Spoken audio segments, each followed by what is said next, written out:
We talk about keeping the lights on. That is really at our core, but we need to be resilient to new threats as well. So there's, cyber threats, more severe weather conditions to guard against, flood protection.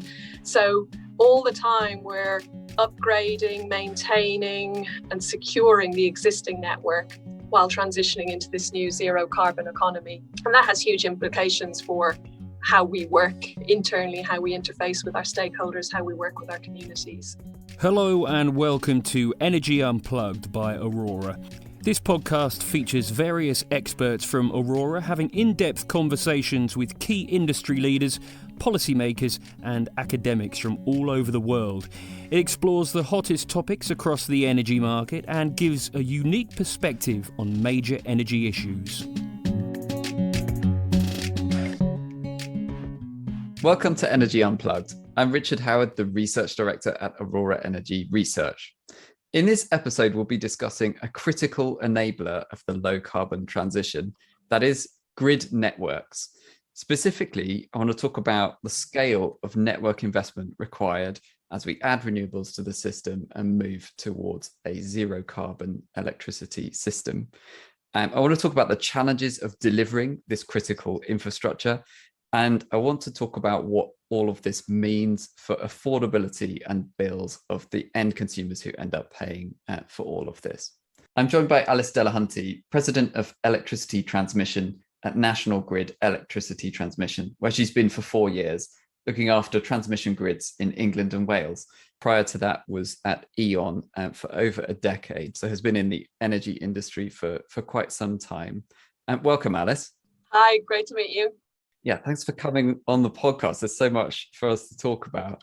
I want to start with your kind of career history, how you ended up where you are in this, what must be a really fascinating role, and kind of explore your motivations for getting into the space. So from what I understand, you have a background in electrical engineering and management. So in a sense, you'd already made a very active choice to get into the energy industry right from the first step. And as I understand it, moved into a role at E.ON. Can you just talk about kind of what motivated you to get into this sector? Yeah, sure. So, I did study electrical power engineering, so I wasn't really going to go anywhere else except the power sector. But at the time I joined E.ON, or it was just changing from power gen, and I really did want to be part of the clean energy transition. It didn't even have that name at that time, but I was really interested in climate change and how we go about solving that. And so the job I applied for was on London Array, which was just a concept, but it was to be the world's biggest offshore wind farm. But I joined a general graduate scheme and ended up on a coal power station, which was not what I expected, but a wonderful training ground and a fabulous time. So I actually started on coal power stations, very hands-on job in overalls most days, doing high voltage testing, worked on almost every fossil fueled power station in the country during outage seasons, turning around, and really, really enjoyed it. Through that, got the opportunity to move a bit more into the clean technology demonstration space, which I spent some time there, but ultimately came back to operations of fossil plants, started to work on the build and commissioning of much greener power stations, so some of the super efficient gas power stations, working all over Europe, spent 4 years in Slovakia, and then came back to offshore wind. So I sort of followed the energy transition, but through that primarily generation route prior to joining National Grid, which, as you say, I've been with National Grid for 4 years now. So in some ways, you sort of traced a path which has followed the energy transition as it was going on over the last couple of decades. I wonder, is that sort of the main way in which your role changed during that period at E.ON, or were there other ways in which the industry was changing? Yeah, that's exactly right. So I really felt and feel like I've been living the transition live and in real time, and it has massively affected the nature of the roles I've been doing. And I went from operating gas-fired power stations to working on strategic plans for mothballing them while gas prices were fluctuating. When Germany had made decisions around closing nuclear, that was really making the market very turbulent. And so how did we make the power stations work more flexibly? So the nature of operations changed quite dramatically, the nature of asset management, the decisions you needed to make. But then obviously, ultimately moving into offshore wind, which was a totally different game in terms of how you develop, how you build, how you bring online, how you build teams. You have to build teams in a really different way when you're building from scratch in new locations than when you have this kind of established operations function as we did in the fossil plant. So it's at every stage it's thrown new challenges and no shortage of them now on the grid side either. I was going to move on to that. So you, having spent quite a number of years focusing on the generation side, you took the jump a few years ago, 4 years ago, to move to National Grid and very much focus on grids. What was the motivation there? What caused you to shift focus? So although I'd been primarily focused on generation, I had, through my time in E.ON, had exposure to all parts of the value chain and spent some time working in all parts of the value chain except transmission. So it really felt like the one bit of the jigsaw in the energy industry that I was missing, and also so obviously critical to the next stage of the energy transition, and the challenges were so significant. So it just really appealed to me from that perspective, and was, an amazing opportunity to bring everything I'd learned in terms of operation, asset management, the industry, and bring that into a new sphere and a new team and challenge myself further there. So certainly quite some challenges we'll get into in just a minute around the work that National Grid transmission needs to do as part of this transition. But before we get there, there's one other sort of question I want to ask you really about your experience of working in the sector, which is about the diversity or sometimes lack of diversity of people working in the energy sector. It's kind of historically been a pretty male-dominated sector. That is changing, and there's lots of great initiatives that have that as a explicit objective. But what's been your experience of that? And I suppose in your current role, what do you and National Grid do to encourage more diversity in the workplace?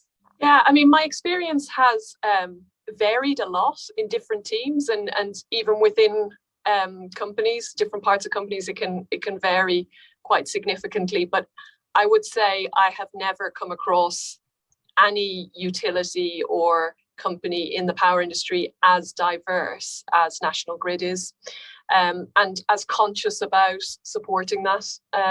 So I think it's a huge strength of National Grid's, in all honesty, and is very focused on not just having a diverse workforce and bringing that through the pipeline and reflecting it in leadership, but also ensuring that it's addressing equity and inclusion so that you can really get the best value out of that diverse workforce. So, National Grid does have a very diverse board, approaching 50% for gender and ethnicity, has really challenging targets, is reflected in policies and procedures, newly appointed, not that new now, but Chief Diversity Officer, really challenging us on our individual plans. Lots of opportunities to role model it and support it. And, our overall aim is to reflect the communities we serve, which is a very good way of thinking about how you get the right balance, and how we think about where we focus our effort. And then that allows us to get involved in the communities through charities, through schools, through colleges, so that you're both addressing your desire for diversity, but leaving a positive legacy in those communities as well, and supporting their social and economic objectives. So, I think it's something we can be very proud of in National Grid. I think there is more for us to do ourselves as National Grid, but certainly as an industry as a whole, the challenges ahead of us with net zero are so significant. You can't afford to exclude half or more of the population because they don't fit a mold of what worked previously. It does, just from an outsider looking in, seem to have a pretty diverse workforce, particularly at the leadership level, which is especially unusual in the energy industry. So Keep up the great work. I think it's a great example for others to follow. Okay, so I'd like to shift focus a little bit next and ask you, Alice, about really your day-to-day role of optimizing and delivering grid and infrastructure assets. And really the backdrop to this is a hugely ambitious set of targets. We have the net zero target for 2050 in the UK. We've got this massive shift towards electrification of vehicles, of heating. On top of that, the recent energy security strategy, now targeting 50 gigawatts of offshore wind by 2030, 24 gigawatts of nuclear, 70 gigawatts of solar. These are huge numbers when you think about all that capacity wanting to connect to the system, both on the demand side, also the supply side. So I suppose the question to you, Alice, is what does this all mean for you at National Grid? Yeah, so as you say, huge numbers there and really ambitious targets, and the new energy strategy was really welcomed. When I think about the challenges facing us, it's really in three areas. So the nature of where and how electricity is generated is changing, from these conventional power plants, which were largely along rivers down the centre of the country, to offshore wind is a very big part of that picture, as you said, and that tends to be coastal based. Is coastal based. So how and where we're generating electricity is changing, and that means changes to the infrastructure. And we need to think about that in a way that is very aware of the communities that are impacted by that, very aware of the affordability challenge that the country is facing as a whole. So that whole picture of how do we build a capacity for the future in a way that works for now is a big part of the picture and the challenges we're facing. The second is, and again, linking off what you said, I mean, generation is one side of it, but then using this new green energy and using it in a way that fits with this new green economy is a critical part of it. So whether that's EV charging, storage, or more distributed generation, that there's also being able to connect those customers and those new types of load at the demand side. And data centers is another big customer area that we're now getting a large number of applications for, that need us to think differently about how we connect to customers. And the third bit is we need to do all of this, so build a new infrastructure and connect totally different type of customers on different timescales, alongside really keeping the network reliable and resilient to, again, quite a changing environment. So, we talk about keeping the lights on. That is really at our core. But we need to be resilient to new threats as well. So there's, cyber threats, more severe weather conditions to guard against, flood protection. So all the time we're upgrading, maintaining, and securing the existing network while transitioning into this new zero carbon economy. And that has huge implications for how we work internally, how we interface with our stakeholders, how we work with our communities. So it's a broad range of challenges around those three core elements. No, this is fascinating, Alice. So maybe if we just dig into the first of those themes that you talked about, which is really about the scale of the investment challenge required. I suppose my question is, how do we make sure we deliver all of the new infrastructure in time? Do the rules and regulations around National Grid, sort of governed by Ofgem, allow you to really push forward and make that investment in time for us to connect all those new capacities? Or do you think there's any sort of regulatory reasons kind of holding you back? Yeah, I mean, exactly the right question to be asking. So, we have rules, regulations, policies that were right for the time in which they were designed, but the world has fundamentally changed. So the areas that we do need to work together with government, with Ofgem, and with the wider stakeholder community to really challenge and make fit for this ramp up in infrastructure in this changing world are in the areas that you've highlighted there. So planning and consent is going to be a really key part. If we continue to do project by project, under the current consenting and planning regimes, that takes a lot of time. And it's also is difficult for communities to get the full picture that they want to be consulted on. So yeah, planning and consenting, and how we think about that and the overall objectives of the economy and of the net zero transition, and how we make those plans line up is a really important part of what we need to influence. And the same is true of the regulatory regime. So, we have good mechanisms at the moment for putting in submissions to Ofgem when we need to build a new piece of infrastructure, when we've got a major project to consider. But those timescales and doing one project at a time isn't going to get us to where we need to be. Particularly, the most imminent deadline facing us is the 2030 offshore wind targets, which are really ambitious, and that's not far away in terms of the timescales we consider when building national infrastructure. Absolutely. I mean, I've been working on offshore wind for quite a while now, at least a decade, and it's probably at least a decade that people have been talking about the need for a more coordinated grid infrastructure to enable offshore wind to be rolled out more easily. It seems like we made relatively little progress, mainly held back, I think, for regulatory reasons again. But it seems like if we don't crack it now and we go on and deliver the 30, 40, 50 gigawatts of offshore wind, then we might miss the boat to think about it in that more coordinated way for the last time. Would you agree with that? Well, we've been in a regime that is about avoiding unnecessary spend or stranded assets or investing ahead of need. And that's about, protecting consumers. And that sort of build at the last stage when there is absolute certainty, and that regulatory regime is not going to work for the scale at which we need now.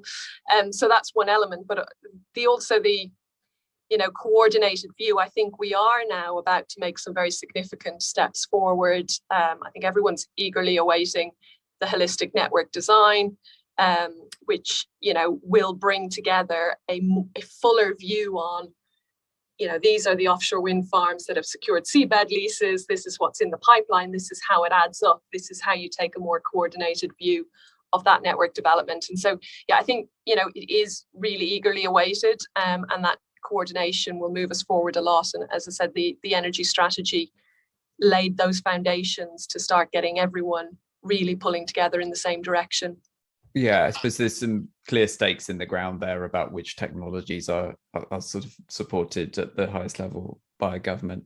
You mentioned another theme, Alice, around reliability. I suppose in a sense, electricity is becoming more important than ever before. If we're sort of fueling our cars and heating our homes as well, increasingly over time using electricity alongside all of the other existing uses. You mentioned a couple of threats around cyber, around weather. Like, is this causing you to really have to improve standards, rethink standards? And I suppose do events like the blackouts we saw in Texas not too long ago, where weather caused some very significant blackouts, how does that all frame your thinking? Yeah, so there is no doubt that we are getting more and more reliant on electricity. And, as it starts to be really intertwined with transport, as you have more electric vehicles on the road and heating for many houses, that reliance just continues to increase. And so on the one hand, it is about thinking about how do we adapt to that increasing reliance. But having said that, we have a really, really reliable network at transmission level. We're at 99.999 something. So it is about maintaining that and being very aware of how the environment is changing around us.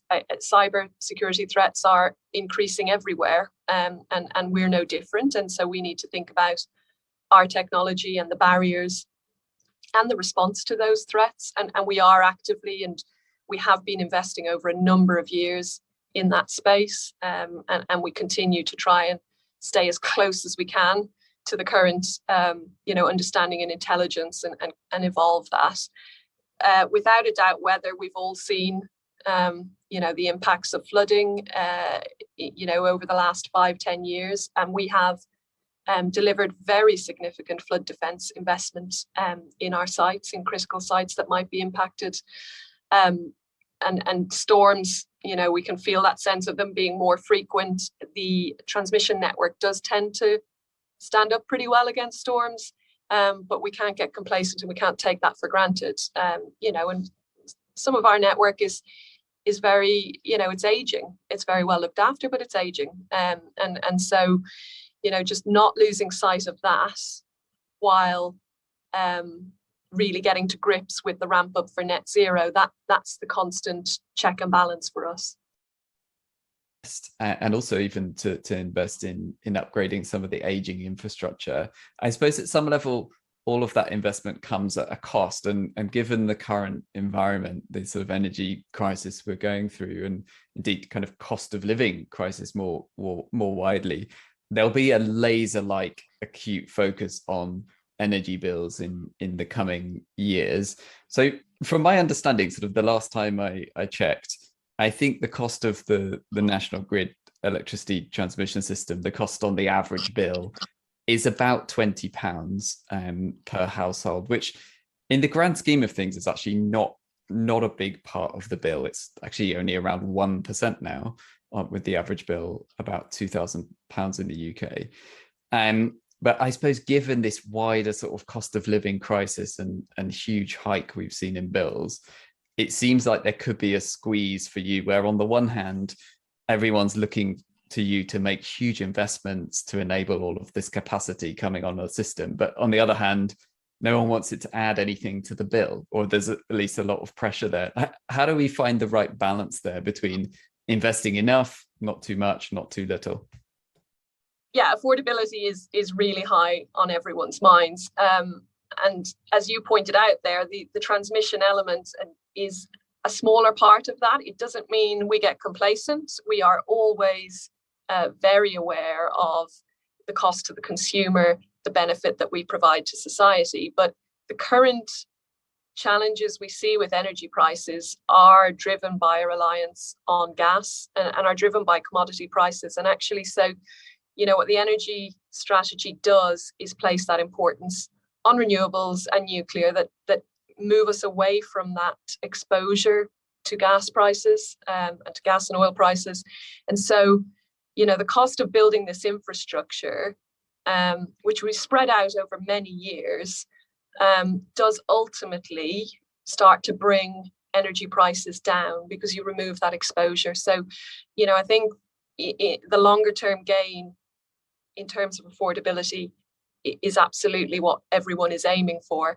It doesn't mean for one second we get complacent about our element of it, but I think it's actually complementary, this strategy, towards addressing this issue rather than a conflict in terms of the infrastructure that we need to build. Yeah, and there is a point in there as well about essentially the investors in National Grid being sure that they are going to get a good return on their investment as well. So there's this sort of laser-like focus on the bill side of it. At the same time, if we've got to deliver this infrastructure in order to enable renewables to come on the system, which themselves put downward pressure on bills, there's a few thorny issues there, but ultimately investments do need to be made. So there's kind of establishing what is a fair return on that investment becomes the critical question. And on a different tangent, I'm interested in your take on the changes that are being made to National Grid kind of organizationally, so in the wider group, specifically the idea that the electricity system operator, which is a different part of the National Grid group, not in your remit, being completely carved out and separated away from National Grid as a separate independent system operator. So this idea has sort of been mooted for a long time. It's been knocking around for many years. In fact, I think I wrote a paper on this back in 2015, 2016, whilst I was at Policy Exchange. But it's finally kind of reached its conclusion in the energy security strategy with the government deciding we're definitely going to do this, and carve it out as a separate entity. What does that mean for you and your part of National Grid, the electricity and transmission business, which is separate from that? What does this change mean for you? Yeah, well, I mean, as you said, we've been on this journey for some time. I mean, it's been talked about probably for longer, but we've been on the journey for quite a while. So as long as I have been with National Grid, it's been a separate legal entity. And, you know, that principle of being a separate legal entity has been very well upheld. So,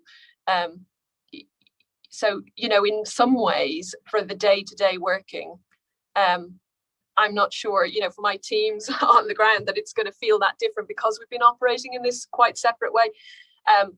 But, you know, at a more strategic level, you know, as a group, the news is welcomed. I think it really recognises the value and expertise that sits within the electricity system operator and the gas system operator, which will both be part of this future system operator. And it goes to addressing some of the challenges you highlighted earlier around, you know, that the independence and coordination and taking that view for, you know, on behalf of the country of the next steps of the transition. So, you know, I don't think we will feel a huge difference day to day because we've been on this journey for quite a while. But the news is as I said, welcome. And you know, for us, we will continue to play a really critical role, as we've been discussing, in that road to net zero, and look forward to working with the future system operator on that. And I suppose in some sense it's helpful just to have the clarity of that this is definitely happening now, having been talked about for some years. I wanted to pick up one other sort of external factor, which I guess must have shaped your world as it's shaped many people's worlds in the last couple of years, which is just the experience of working through COVID and running a large organization. How has that impacted your day-to-day job and the sort of operations of the whole organization? Yeah, I mean, you know, at the point that COVID hit, I was running the control room, the national control room. So, you know, we had to very immediately make some decisions about how you keep that control room live and manned at all times. So it had that a very dramatic and real impact early on. And we asked people to move on site and split out our teams and create true resilience to, you know, infection getting into the shift team. So, and for the business as a whole, you know, there was no question, honestly, ever whether our site teams continued to go to site and do fault response and do repairs and be available. That was a given because, you know, that, as I said, keeping the lights on, keeping the network running is the absolute core of what we do. There was maybe a split second where we questioned construction, but then the reality was we can't afford any kind of backlog of work to recover on because it jeopardizes everything in terms of net zero. So that decision to continue with construction was made very quickly as well. So in many ways, the business kept running. Office-based staff, of course, moved to work from home and found that we were able to work really effectively from home. And, you know, certainly fears about productivity dropping weren't realized. But I guess everyone felt there was a point at which you started to miss the ability to be more creative or collaborate together in a space. Those sort of days standing around you know, when you get a few people around a whiteboard and you properly thrash out a topic, especially the really sort of complex things that you want to boil down and simplify. That was what we really started to miss. So, you know, as we're properly moving on from this now, we are certainly working in a much more hybrid way and prioritizing getting teams together when there are problems to solve, things to really work through and understand.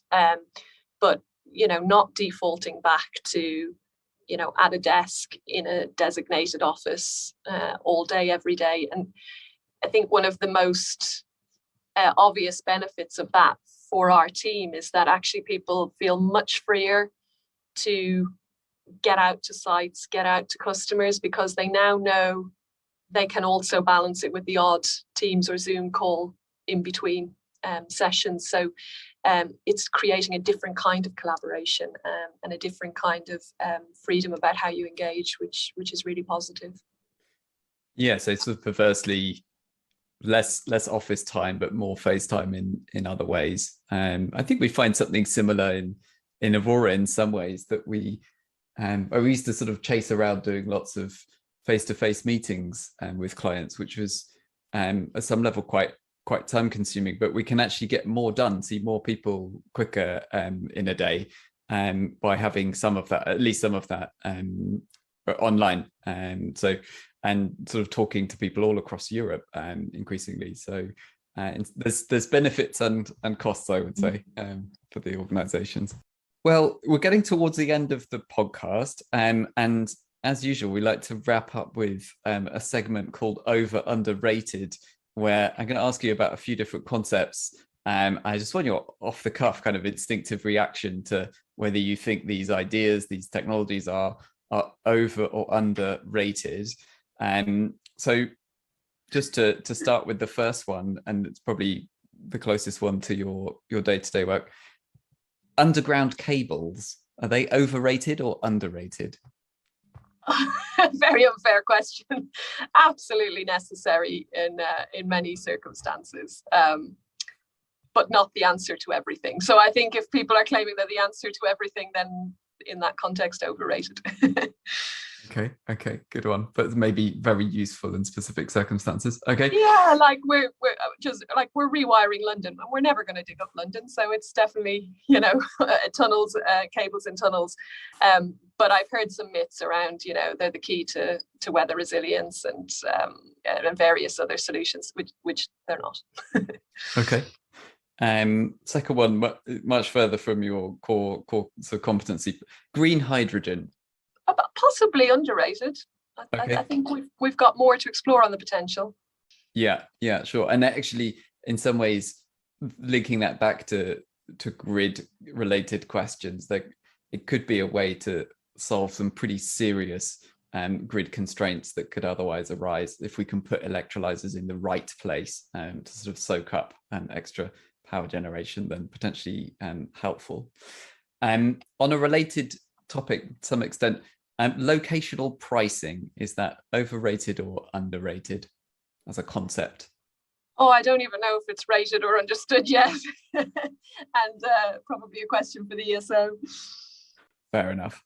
No, I think there's probably quite a lot of policy detail that needs to be thought through. Indeed, Bayes and Offshore, as I understand it, will be doing quite a bit of that thinking through this summer, and some specific consultations in a GB context. Okay, well, thanks for taking my random questions at the end. And thanks again for coming on the podcast. It's been really fascinating to understand the work that you do, the kind of critical work to keep the lights on, keep building all the wires, and keep things moving. So it's been fantastic to talk through all of that. Do keep it up, because it is so fundamental to this whole energy transition that we're going through. Thanks again, Alice. Brilliant. Thank you. I've really enjoyed it. Thank you very much. That was Richard Howard, Research Director at Aurora, talking to Alice Delahunty, President of Electricity Transmission at National Grid Electricity Transmission. Do keep an eye on our podcast feed for more in-depth conversations with senior members of the energy industry. The best way to do this is to subscribe on whatever platform you use. Thanks for listening, and goodbye.